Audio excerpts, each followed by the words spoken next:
은혜로운 찬양을 감사합니다. 오늘도 예배하는 여러분에게 주님의 은혜와 평강이 함께 하시기를 기원합니다. 우리 서로 좌우에 인사하겠습니다. 복된 나날 되시기 바랍니다.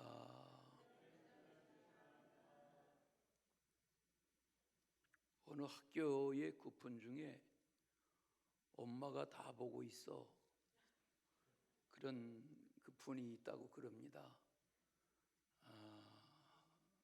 무슨 말입니까? 공부해야 할 때에 딴전 피우지 말고 정신 차려 공부하고 실력을 키우는 것은 내 장래를 위해서 너 스스로 유익한 것이니까 알아서 잘 해라. 그런 의미의 유머러스한 요즘 세대에 적합한 그런 급훈이라 하겠죠. 오늘 이 다윗의 시편 중에 한 편인 말씀에 보면 하나님이 나를 살펴보시고 아신다. 아신다는 표현이 무려 7번이나 구절구절 반복됩니다. 또 살펴보신다는 표현도 반복해서 나옵니다. 시편에 다윗의 고백으로 되어 있는 분량이 거의 절반인 73편인데 그 중에 이 139편은 다윗의 시편이 월계관이라는 별명이 붙여질 정도의 그의 최고의 시편으로 평가받는 말씀이기도 합니다.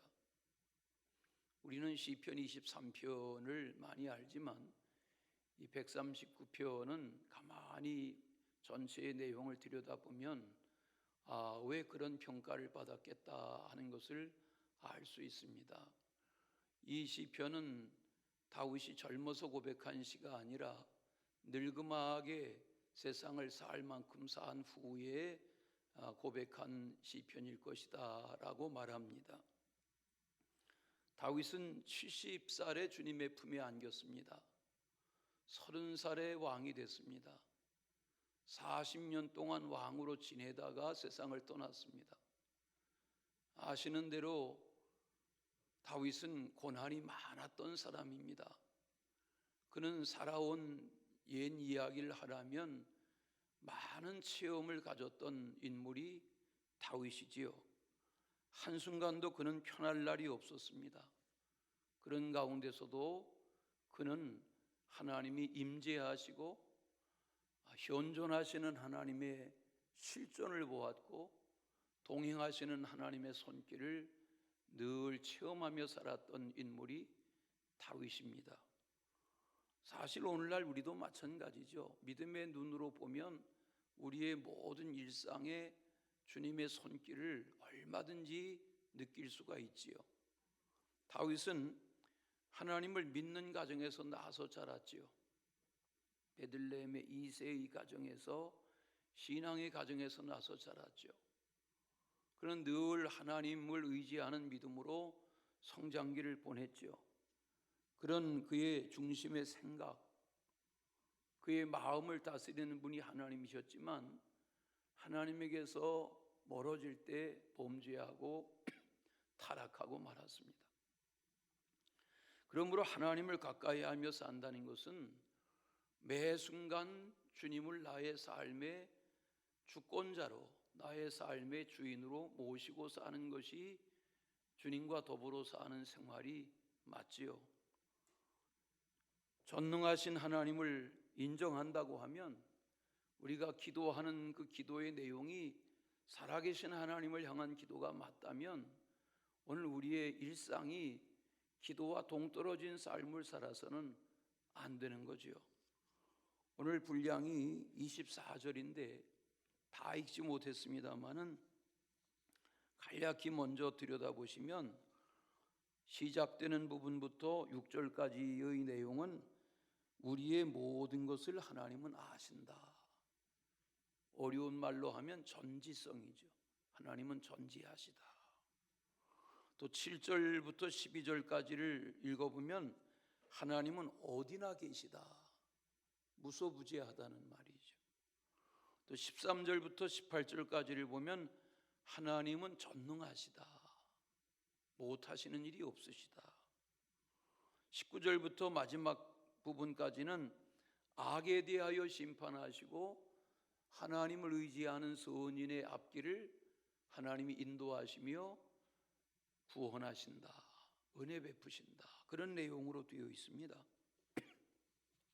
다윗은 하나님과 동행하던 사람이죠. 평생 하나님을 떠나지 않으려고 힘썼죠. 그런 날들을 회상하면서 하나님을 향한 노년기에 자기의 신앙 고백, 그런 내용이 오늘 말씀에 담겨 있습니다. 오늘 읽으신 분량을 좀 더 자세히 대하시는 중에 은혜가 되시길 바랍니다. 첫째는 나를 살펴보시는 하나님이다 그랬어요. 여기 1절과 3절을 보시겠어요? 성경 보시면 주께서 나를 살펴보셨다 그랬어요. 한글 개역 성경, 옛날 우리가 오래 보던 한글 개역 성경에서는 주께서 나를 감찰하시고 그랬습니다. 여기 감찰한다는 말, 살펴본다는 말은 광부가, 전문성을 가진 광부가 광맥을 찾는 것을 말합니다. 아무 땅이나 파서 은과 금이 나오는 게 아니잖아요. 금이 있을 곳을 파야 금이 나오는 거지, 그렇지 않으면 아무리 땅속을 파들어가도 금가루 하나도 안 나올 수 있죠.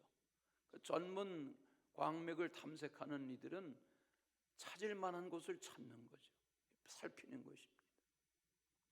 또 정탐꾼들이 낯설은 곳에 가서 살피는 것, 이걸 오늘 여기서는 살핀다, 감찰한다 이렇게 말했습니다. 하나님은 우리의 형편과 우리의 처지와 우리의 생각과 우리의 입의 말과 우리의 범사를 살펴주시는 하나님이세요. 살핀다는 말이 무슨 감찰하는 사람이 뭐를 잘못하나, 뭐를 실수하나 이렇게 감찰하는 그런 뜻이 아니라 하나님은 사랑의 눈길로 우리를 보살펴 주신다는 말이에요.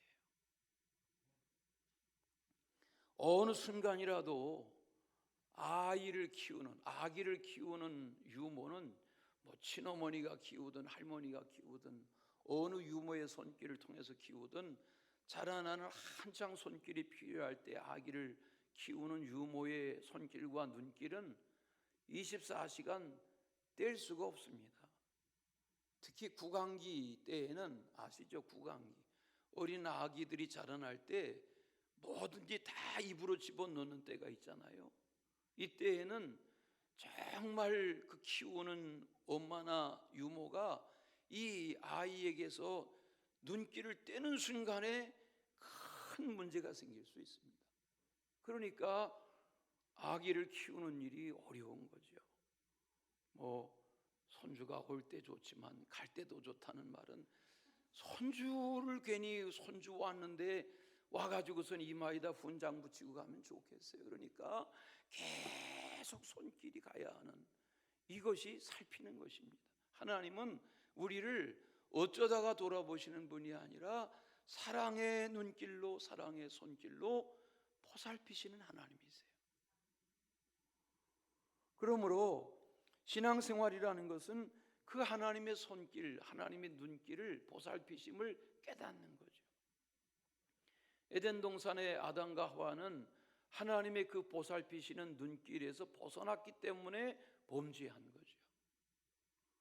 다윗이 하나님은 나를 보살피셨다 하는 말은 인생을 살 만큼 산 70여 년 이제 세상을 살아온 뒷날을 돌아보며 하나님이 나를 이렇게 보살펴 주셨구나 하는 고백입니다. 대개의 사람들이 다 그렇지 않습니까? 내가 나를 보살피며 살아가는 것 같지만 사람들은 대개 남들이 나를 보고 있다, 그런 때는 표정이 바뀝니다. 자세도 달라집니다. 걸음걸이도 달라집니다. 앉는 자세, 마음가짐도 고쳐 먹습니다. 그러나 누가 나를 보고 있지 않다 이러면 자세나 마음가짐이 흐트러지는 것이 대개의 사람들이죠. 우리나라 지폐에 1,000원짜리 지폐에 퇴계 이황의 얼굴이 새겨져 있어요. 그 퇴계 이황의 글에 보면 혼자 있을 때 바르게 행하는 것이 참다운 사람의 자세다. 유명한 조선시대 성리학자로 알려진, 저는 이황은 세계적인, 그 시대로 말하면 세계적인 학자다 이렇게 말하는데, 그가 그런 말을 했어요. 또 공자의 논어의 중용편에 보면 신독이란 단어를 썼어요. 신독. 화면에 보여주세요. 신독. 이 신독이라는 표현이 뭐냐면 홀로 있을 때에 도리에 어긋남이 없도록 말과 행동을 삼가는 것, 이걸 신독이라는 표현으로 쓴 것을 봐요. 그리고 공자가 뭐라고 설명하냐면 군자는 보이지 않을 때에 경계하고 삼가며 들리지 않는 곳에서 조심하고 두려워할 줄 알아야 된다. 그 성도는 언제 어디서나 하나님 앞에서 생각하고 하나님 앞에서 말하고 하나님 앞에서 행동하는 것처럼 살아가고자 하는 것이 성도여야 한다는 거죠.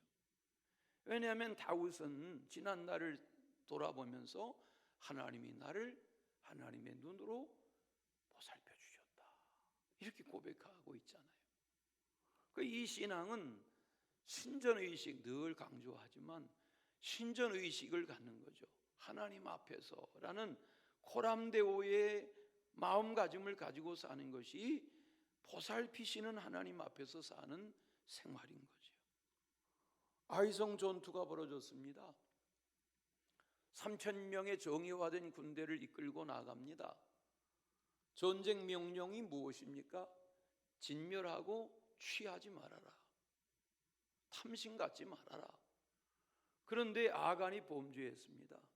시날산의 아름다운 외투, 은덩어리 금덩어리를 훔쳐다가 숨겼습니다. 전쟁에서 실패했습니다. 원인이 드러났습니다. 아간의 범죄가 밝혀졌습니다.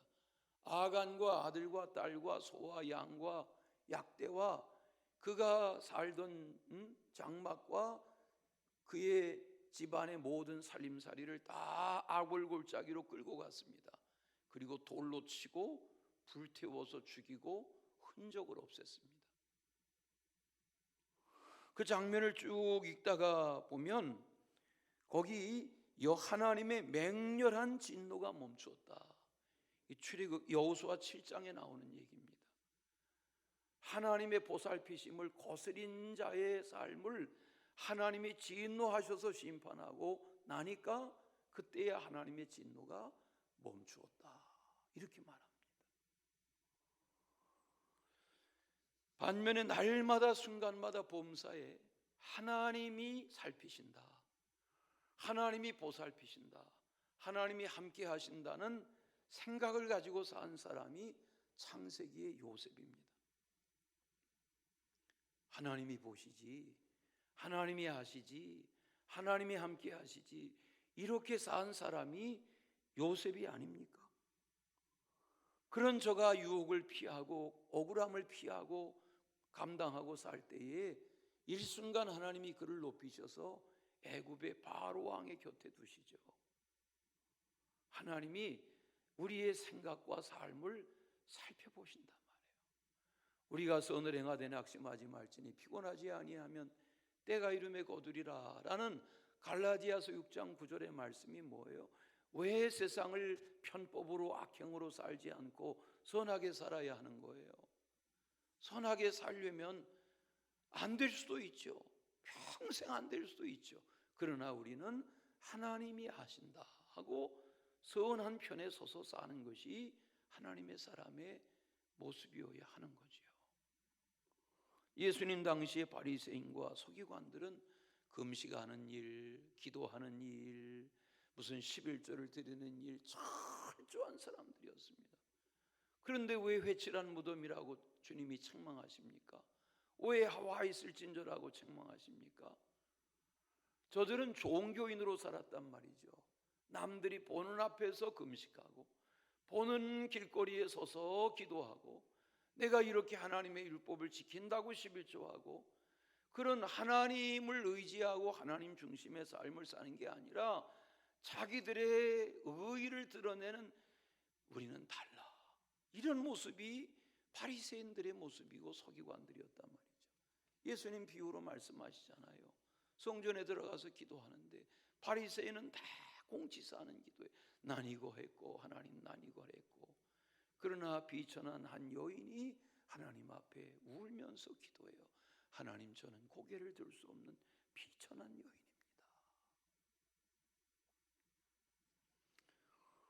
오늘 해마다 신년 둘째 주일이 되면 우리가 청지기 주일로 지키고 11조 설교를 해오곤 했는데, 올해는 11조 설교 하도 많이 하고 11조가 뭔지 아시니까 더 강조할 마음이 없습니다. 왜? 아무리 10년 15년 설교해도 못하는 분들은 못하시니까. 왜? 몰라서 못하는 것이 아니라 자기 믿음의 분량이 그렇게밖에 못되기 때문에 못하니까. 또 11조를 11조로 드리지 못하고 정해서 월정원금으로 한다든지 주정원금으로 한다든지 하는 것도 자기 신앙이 그 그릇밖에 되지 못하니까 그렇게 살아가는 것을 아무리 시간을 구별해서 강조하면 못하겠나, 그런 생각이 들지만, 바리새인에게서 우리가 교훈받아야 하는 것은 그런 시대를 거쳐서 성령받은 초대교회는 달랐습니다. 사도행전 4장에 바나바가 밭을 팔아서 사도들의 발 앞에 바쳤다. 가진 것을 다 유무상통하였다. 내것내것 하지 않았다. 무슨 말입니까? 성령 받고 은혜 받은 초대교회 성도들은 무슨 금식이나 기도나 11조 신앙이 아니라 무르익은 은혜 가운데 서로 돌아보며 사는 그런 삶이었다 하는 것이 성령 공동체인 사도행전의 역사의 현장이 아닙니까? 이번에 전라북도 익산의 29교 감리교회가 모이는 연합집회에 다녀왔습니다. KTX로 가니까 금방 가고 금방 오고 하는데, 거기 가서 또 이번에 이야기 들었습니다. 우리 기다합니다. 익산 그러면 익산이 낸 우리나라의 세계적인 기업가가 있습니다. 하림의 김홍국 회장입니다. 거기에 모교회, 어려서 자라나던 교회인 신광교회의 장로입니다. 57년생입니다. 이제 67세가 됐습니다. 11살 때 초등학교 4학년 때 외할머니 댁에 놀러 갔는데 외할머니가 병아리 10마리를 줬다죠. 그런데 요즘 집안에 반려동물 사랑하는 이들이 있지만 이 김홍국은 어려서 가축을 얼마나 좋아하고 얼마나 사랑했는지 10마리 병아리 갖다가 키우기 시작했는데, 이게 병아리라는 게 아시지만 조금만 키우면 어미닭되거든요. 그렇게 시작해가지고 이미 고등학교, 이제 익산에서 농업고등학교를 다니는데 고등학교 다닐 때 이미 닭이 5,000마리, 돼지가 700마리였습니다. 18살인데 쉬는 시간이면은 직원들이 와가지고 결제하려고 기다렸답니다. 학교 정문 밖에서. 고등학교 학생이 회장님이고.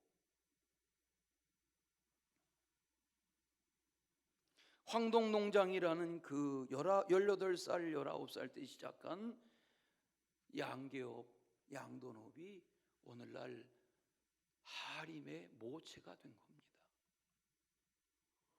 나중에는 4년 만에 조리독감이 유행해가지고 농작물을 다 닫을 정도가 됐는데, 마켓에 가서 보니까 가공된 무슨 소세지나 이런 제품들은 여전히 다 제값을 받고 팔리더라죠. 그러니까 이 청년 김홍국이 생산도 중요하지만 가공이 중요하구나. 그래가지고 생산, 가공, 유통 이거가 교과서에서 배운 게 아니라 그냥 이렇게 사업해야 되겠구나. 그러면서 하는 일마다 되기 시작하는데, 나중에는 축구장 8배만한 면적으로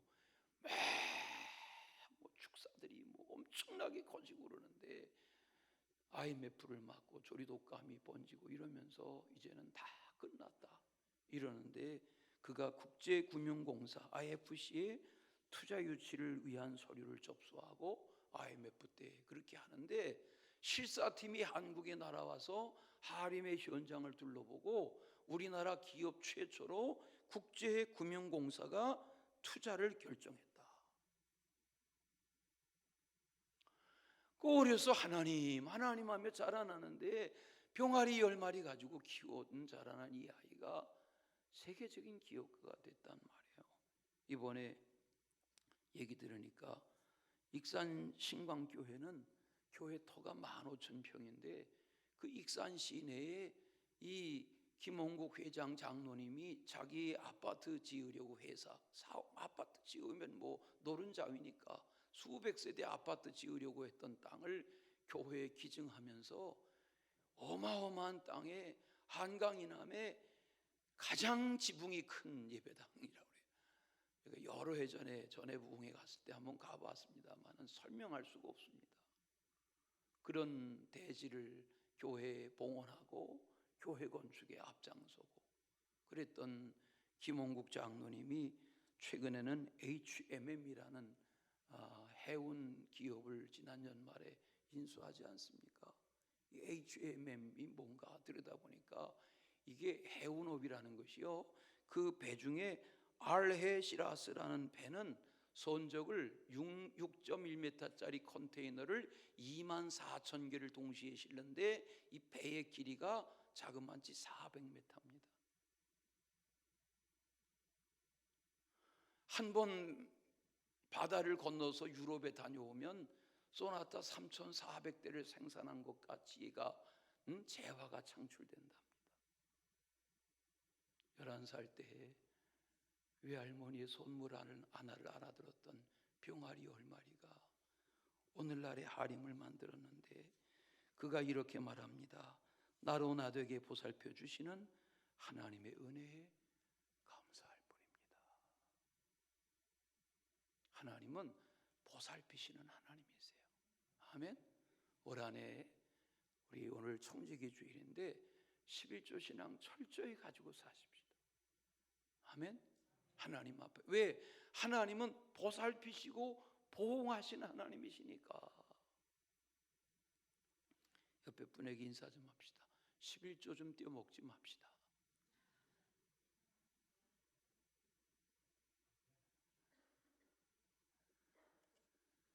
두 번째는 나를 아시는 하나님이라 그랬어요. 하나님이 나를 아신단 말이에요. 거기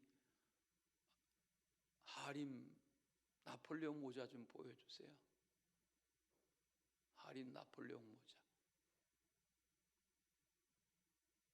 네. 이 하림에서 몇 년 전에 10여 년 전에 이 모자를 2014년이지 26억을 주고 경매에 사들였습니다. 뭐 하는 짓이냐? 주변에서 그러니까 이 김홍국 회장이 뭐라 그랬냐면, 지금 다 삼포세대로 사는 청년들에게 꿈을 이야기하려고 사들였다. 그리고 본사 사옥에 누구나 와서 보도록 진열을 해놨습니다. 하나님 살아계신 줄로 믿습니다. 두 번째는 나를 아시는 하나님이다. 오늘 본문에 아신다는 표현이 계속 구구절절히 나오죠. 이 야다라는 말은 피상적으로 알고 이론적으로 아는 것이 아니라 체험해서 안다, 그런 뜻입니다.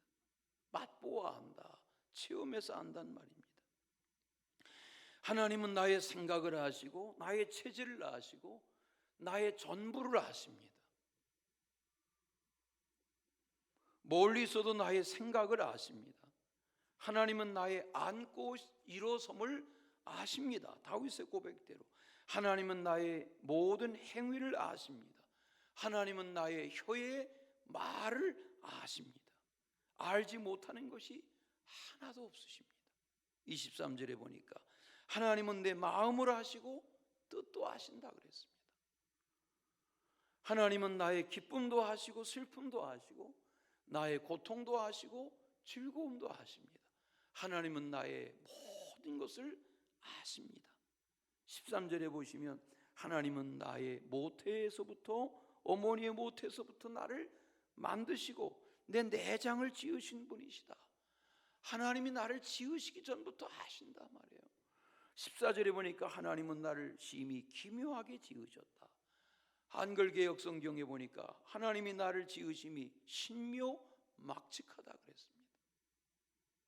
하나님은 나를 신묘막측하게 지으시고 하나님은 나를 잘 아신단 말이죠. 17절에 보니까 나를 향하신 주의 생각이 어찌 그리 보배로우십니까? 라고 말합니다. 18절에 보니까 내가 깰 때에도 여전히 주와 함께 있습니다. 무슨 말이에요? 밤이나 낮이나 하나님이 늘 함께 하시고 나의 안고 일어섬을 아신단 말이에요. 생각을 아신단 말이에요. 484장 찬송 늘 이야기하지만 개인적으로도 언제부턴가 그 찬송을 좋아하게 된 이유는 그 찬송을 따라 부르다 보면 1절에 이렇게 가사가 되어 있어요. 내 맘에 주여 소망되소서, 주 없이 모든 일 헛되어라. 밤에나 낮에나 주님 생각, 밤에나 낮에나 주님 생각, 잘 때나 깰 때나 함께 하소서. 이게 찬송이잖아요. 나를 살피시는 하나님, 나를 잘 아시는 하나님과 함께하는 그런 은혜의 한 해가 되시기를 축원합니다. 이 484장 찬송은 1200년 된 가사입니다. 찬송가에 보시면 8세기 아일리시 사람이 신앙을 고백한 거기에 가사에 곡을 붙였습니다. 아일리시, 영국의 서쪽의 아일랜드라는 그 섬이 척박한 땅이죠. 지금도 인구 500만 정도밖에 안 사는, 크기는 우리나라 3분의 1 크기지만 인구가 500만 밖에 안 사는 척박한 땅이죠. 그 아일리시 사람들이 미국에도 가서 보면 아일리시계 사람들은 그 자기들의 깃발을 차에다가 달고 다니는 걸 좋아해요. 왜? 아일리시계 사람들이 감자 농사를 해도 안 되고 뭐를 해도 안 되고 너무 가난하고 척박하고 그런 땅에서 저들이 하나님의 은혜가 아니고는 살 수 없었던 그런 날들을 회상하는 거지요. 하나님은 나의 체질도 아시고 생각도 아시고 바램도 아시고 기대도 아시고 관심도 아시고 욕망도 아시고 나의 범사를 하나님은 잘 아신다. 그런 믿음을 가지고 살아가시길 바랍니다. 출애굽기가 뭡니까? 출애굽기 2장 3장에 보시면 하나님이 고통당하는 히브리 백성들의 애굽에서의 노예 생활에 그 고통 소리와 부르짖음 소리를 들으시고 저들의 고통의 현장을 보시고 아셨다고 그랬어요. 그리고 출애굽을 결심하신 거죠. 그 읽다 보면 3장 12절 이렇게 말씀해요. 모세를 보내실 때 내가 반드시 너와 함께 있으리라. 하나님은 고통의 자리에, 부르짖음의 자리에, 슬픔의 자리에, 억울함의 자리에 함께 계신단 말이에요. 그리고 아신다고요. 요셉이 환난을 겪을 때, 억울한 일을 겪을 때 하나님은 아셨습니다. 바벨론에 끌려간 다니엘이 예루살렘 향해서 창문을 열고 무릎을 꿇고 기도할 때 하나님은 다윗의 중심을 아셨습니다. 금신상 앞에 절하지 않고 죽어도 좋다, 그리 아니하실지라도 이런 믿음 가졌던 사드락 메삭 아벳느고의 믿음을 하나님은 아셨습니다. 사울이 그렇게 죽인다고 할 때 도망다니고 숨어야 했던 광야에 다윗의 하나님 신앙, 골리앗 앞에서 너는 칼과 창으로 나오지만 나는 만군의 주 여호와 하나님 아버지의 이름으로 나가 고백하던 다윗의 중심을 하나님은 아셨습니다. 예수님이 십자가에 못 박혀 돌아가실 때에 그 현장의 주님의 심정을 하나님 아버지는 아셨습니다. 좌편 강도의 조롱 앞에서도 마음이 요동치지 않았던 예수님의 그 하나님의 말씀대로 나아가는 중심을 하나님이 아셨습니다. 고난 속의 사도 바울이 고난이 계속되지만 부활의 복음에 붙잡혀 살아가는 바울의 그 선교 정신, 중심을 하나님이 아셨습니다. 우리가 찬양할 때 아시지요, 아시지요, 아시지요 주님하고 찬양을 하잖아요. 그렇게 기도하잖아요. 하나님은 아세요. 아멘. 하나님이 나를 아세요. 내 부족도 아시고 약함도 아시고 답답함도 아시고 괴로움도 아시고 아세요. 나를 잘 아시는 주님을 의지하고 기도하면 하나님이 나의 범사를 책임지시고 다스려 주실 줄로 믿습니다. 마지막은 나를 인도하시며 붙드시는 분이 하나님이세요. 8절, 9절, 10절 말씀이 무엇입니까? 하나님은 어디나 계시다는 거예요. 하늘 꼭대기에 올라가도 계시고 바다 끝에 가도 계시고 새벽에도 계시고 동서남북 어디나 계시다는 거죠. 맞아요. 하나님은 어디나 계세요. 7절에 보시겠어요? 내가 주의 영을 떠나 어디로 가며 주의 앞에서 어디로 피하리까? 이 무슨 말이에요? 하나님은 어디나 계시단 말이에요. 하나님은 택한 자의 걸음을 인도하세요. 하나님은 하나님의 사랑받고 의지하는 믿음의 사람을 주님의 오른손으로 붙들어 주세요. 아멘. 네. 하늘과 땅 어디라도 하나님은 함께 하시고 찾아가시고 앞서 계시고 만나 주세요.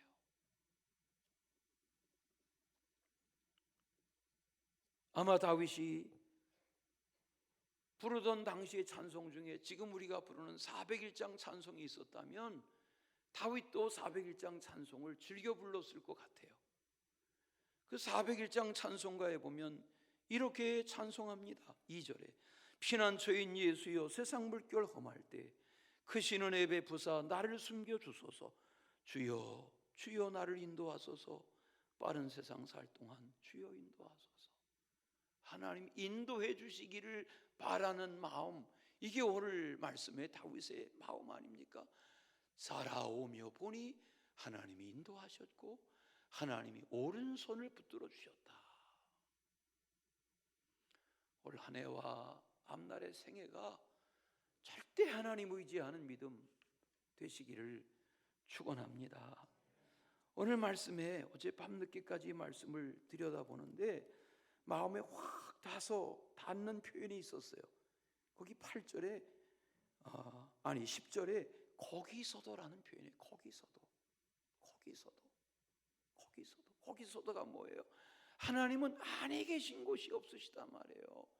우리가 잘 될 때, 성공할 때, 잘 나갈 때, 승리할 때만 계신 것이 아니라 답답할 때, 실패할 때, 억울할 때, 안 될 때, 막힐 때 그때도 계시단 말이에요. 하나님은 우리의 인도자세요. 아멘. 시편 23편이 뭐예요? 푸른 초장에 누이시고 잔잔한 시내 물가로 인도하세요. 하나님은 우리를 의의 길로 인도하세요. 하나님은 인도하시는 분이세요.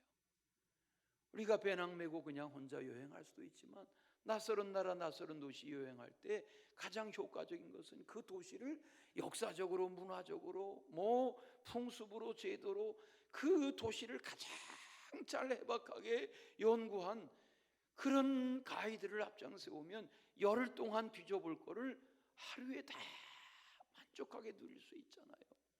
주님이 함께 하시는 거죠. 인도하시는 하나님 의지하시기 바랍니다. 어느 청년이 배낭 메고 경주 여행 갔대요.